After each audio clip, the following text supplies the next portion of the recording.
got a lot of stuff to get to, so we might as well jump in. We have a difficult story to start off with. It's actually one that we've covered before on Left Reckoning in a way, but more on that later. In Jackson, Mississippi, there is a water crisis ongoing due to catastrophic failure of their water systems following really, really high flooding over the weekend. And this is much more serious, as if this isn't serious enough, than just the boil water notice that they've had in Jackson, Mississippi since July. It's something that residents of Jackson have been dealing with on the regular for a long time now.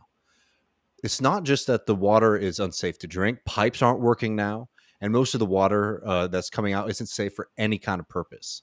There are water distribution sites passing out drinking water and non potable water for basic functions like flushing toilets for the 180,000 plus Jackson residents.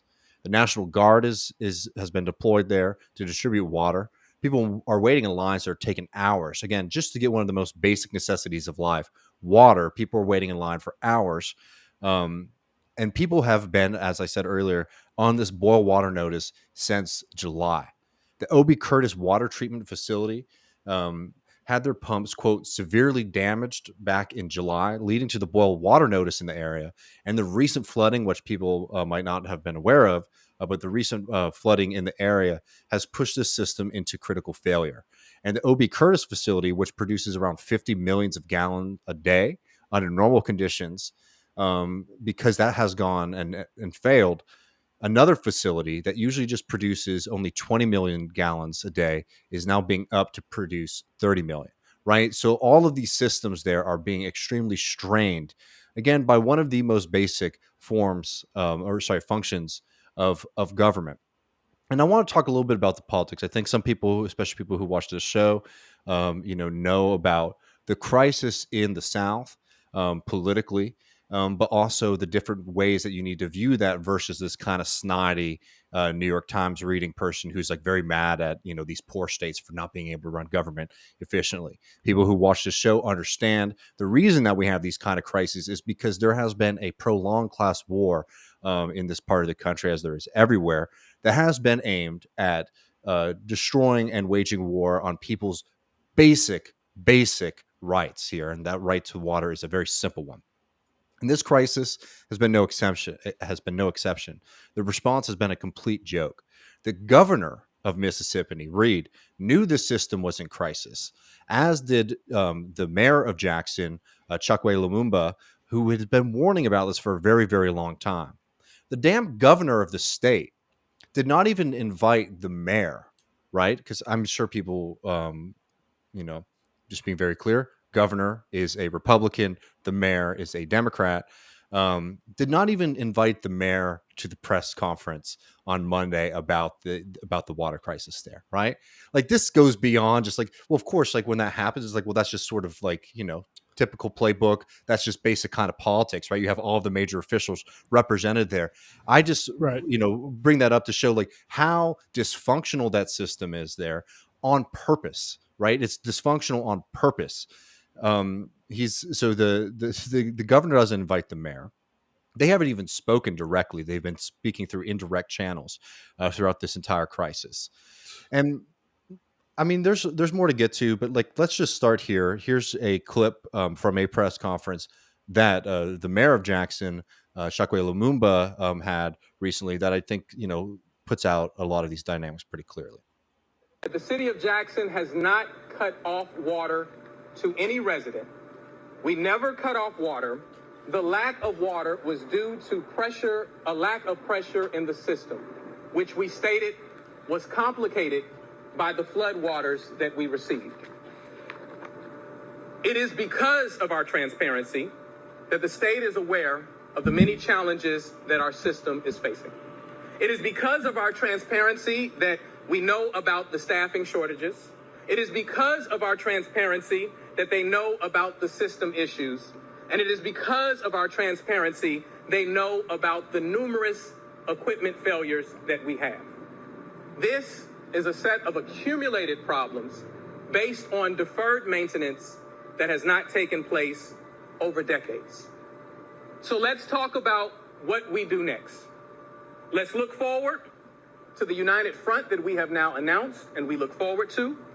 We're grateful to add the state to our team for the betterment of our city, Jackson, and our water system. With the state advising us and assisting us, we look forward to the myriad of improvements that are sure to come. I want to thank all of the volunteers. I want to thank all of the city employees that have been tuned into this challenge daily. I want to thank the support of Hinds County and their leadership that have been instrumental in supporting the city of Jackson over the years, distributing water year after year and crisis after crisis. And so I think it is imperative that we all keep our eye on the ball. We were here 2 Februaries ago where we had system-wide failures and the world was watching us. And the world is watching us again. And so we must continue to elevate our voices and say that the residents of Jackson are worthy. They are worthy of a dependable system. And we look forward to a coalition of the willing that will join us in the fight to improve this system that has been failing for decades. And I mean, I think that that puts it rather clearly here, and obviously Lumumba is being quite diplomatic about the state of politics in the area here, because it has been an absolute crisis. And you know, for people who've been watching the show for a while, you'll know that this is not the first time that we've talked about this. In fact, back in 21, in February of 21, there was a similar crisis that was sparked by the winter storm that went across the South and created a lot of havoc for many different systems of government that are in complete failure and in shambles, right? This has been a known crisis for a while, and I know Matt has some more information on the water system there that I think would be helpful for people to understand. This is not something that, oh, you know, obviously the flood happens and the mechanical issues happen in July, and the flood happens, you know, over the weekend. But these things were set in place, that it was not a question of if something's going to happen, but a question of when events are going to sort of line up directly to create a crisis that is just an embarrassment for any kind of you know, any kind of municipality in the United States where you don't have safe drinking water for people. And that's the thing, is it is very, like, more common than you think. And the way that Tate Reeves, dumbass, who can't figure out how big of a threat CRT is to Hmm. that's the thing he's on, is icing Lumumba out. I mean, it is basically to further this narrative of these black Hmm. cities that can't, they're too corrupt to, like, get the water. Like, that's really the thing he wants to suggest there. There's an article here, Nick Juden in the Mississippi Free Press. Really, really recommend this to anybody who wants a wider a view of this crisis. Under the Surface, Part 3, this is what I read: A Water Crisis Amid a Legacy in Decline. Juden writes, and so basically what we have here is the white flight, following the Brown versus Board of Education. Here, I'll just read from Juden here. As 1970 dawned, the curtain was finally falling on the 15-year farce that was Mississippi's so-called school integration after the Supreme Court tried to end it in 1954's Brown versus Topeka Board of Education decision. Remember, that decision is the one where the judge said, you must desegregate with all deliberate speed. Um, the words Alexander versus Holmes County Board of Education will never carry the same familiarity of Brown versus Board, but it hit Mississippi like a bolt of lightning. And basically, what that decision said was freedom of choice. If we just choose to move to a white school district or like a white private school, that's the parents' choice, right? Children left public schools for Christmas break in late 1969, and many of them never returned, diverted to segregation academies to finish their education. William Dalheit, a teacher and administrator in Jackson Public Schools in 1970, estimated in his book, A History of Jackson Public Schools, that more than 11,000 white families fled the district in the 3 years after the Alexandria district went into effect. And we all know what effect this has macroeconomically, right? That's a large chunk of the tax base, and that's going across lines and going into a suburb. I mean, this is white flight. this is what caused this is where. And also, just to back up a little bit further, our sewage stuff and our infrastructure, like that was really New Deal era. And that's it goes back further. I'm not sure if the earlier parts of this series go into that, but this takes the government. This was never done in laissez-faire, in laissez-faire way. It was always the government. And so anyway, so you lose that tax base. And then we'll go to this chart here. A congressional budget office from 2018 provides a perfect snapshot of the problem: federal spending on water utilities. So basically, Reagan comes in, right? We talk about the government. You don't want to hear the government. I'm from the government, here to help. Well, Reagan actually believed that. You look at this graph here, and the federal government funding was really rising until Reagan, and basically demolished. The federal spending on water utilities peaked at just over 30% in the late 1970s. In 2017, federal spending on water utilities had collapsed to less than 4%, from 30% to 4%, the lowest percentage of any infrastructure category like highways, aviation, and mass transit. I mean, this is what there you have it. I mean, I don't. It's there's your Scooby Doo. That's the mask. We systematically disinvested because this shouldn't be up to cities, particularly when people can just move a few miles one way and get an entire different tax and school district. And this was specifically done for anti-integrationist reasons too. I mean, that's why we have this problem, and that's why you see this problem in Flint.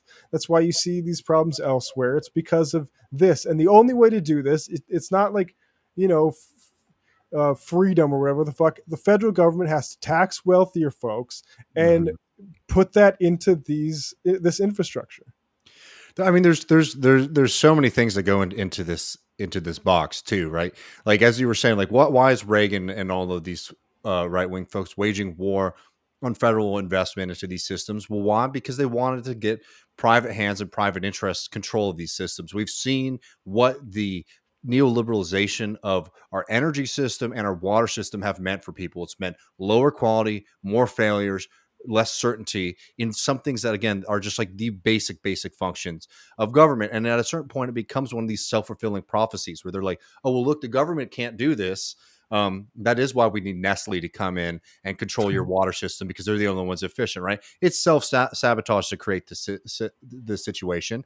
It's obviously also racism. I think that's extremely clear from the actions of the state government in Mississippi this week and historically. But this also like gets at like a larger picture about water systems and our public infrastructure like in this country. As Matt was saying earlier, it's like, yeah, this is why this kind of neoliberal model is failing constantly, because the time when a lot of these systems were built were times where there was mass investment in public goods and public works, something that we haven't seen in a very long damn time. And it's very frightening when you think about something like Jackson's water system is 100 years old around, right? When Jackson when that water system was built, the population of Jackson was 20,000. It's now 180,000, right? And if it was just a question even of saying, oh, well, we just need to expand a little bit because, we have to have more production, that'd be one thing.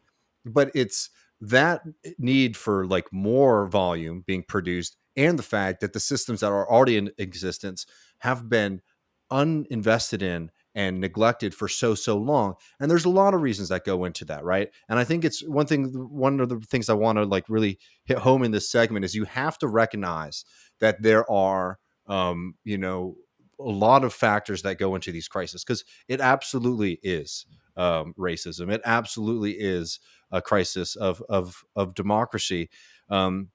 But there are also these kind of functional problems as well in our system that bake it in, right? Because it's like when you say it's like, well, this is racism, it then almost becomes a problem that becomes hard to figure out a way to tackle, because then we're like, well, how do we fix everyone's hearts, in this country and minds, right? When we absolutely need to be doing it, but we also need to recognize the structures and the tools that they use to have that hate that maybe some folks have such effect, and also critically the reason financially and materially why people have the desire and power to do this kind of thing and wage war on people.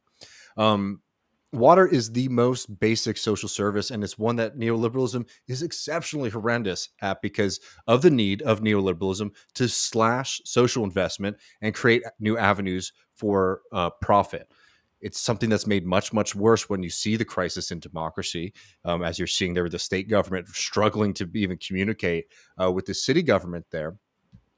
But, even think about some of the bolder plans to sort of change this system.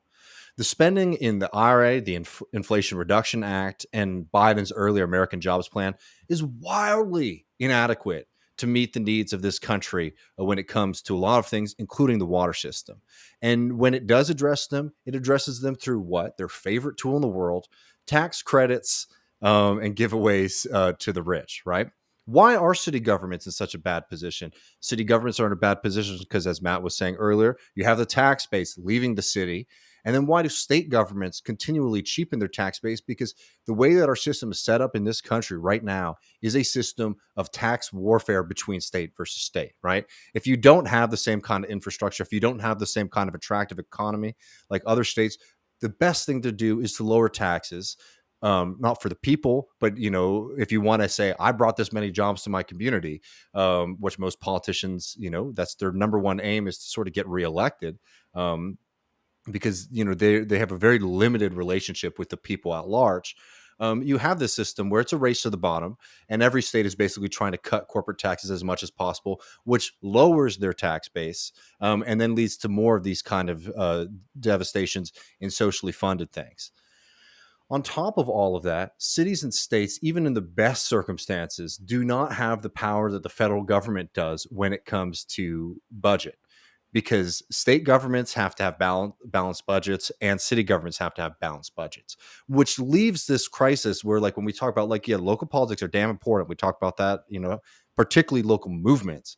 But you have to remember that there is a weakness that's baked into the system here when it comes to the ability of both state and localities to be able to fund the programs. They try, some cities try to do more than others do, certainly, but all of them are sort of in this crisis of disinvestment because they're purposefully weakened. Their cash flow is purposefully weakened, and it doesn't help that both the Democrats and the Republicans love to play this game of slashing into social investment. So if you think about it, on the federal level, we're not seeing any kind of significant investment. The best thing that state and city governments can do if they're trying to actually help out people is come up with these very complicated systems where they're trying to push rich people and capital to sort of invest in avenues that are helpful for the rest of us. And it doesn't work.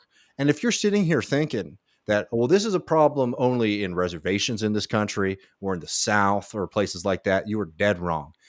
All major cities in this country have been getting dire warnings for decades about the state of our water infrastructure, from Texas and Jackson and Flint to places like Washington, D.C., where there are serious worries that in the next 15 to 20 years, you're going to see these kind of critical failures in that infrastructure, to New York, where there are worries that lack of investment in those systems is going to lead to these kind of situations in the city like that, right? This is a crisis that is, there are things that aggravate it and make it sort of boil up earlier and louder and more damaging in the near term. But this is a crisis that is a ticking time bomb almost everywhere, which is why this kind of pity patty Biden style neoliberal version climate policy and infrastructure policy is not going to cut it, and why we need something like a Green New Deal, not just to tackle climate change, but to ensure that people have a better quality of life than they do currently, and to invest in the very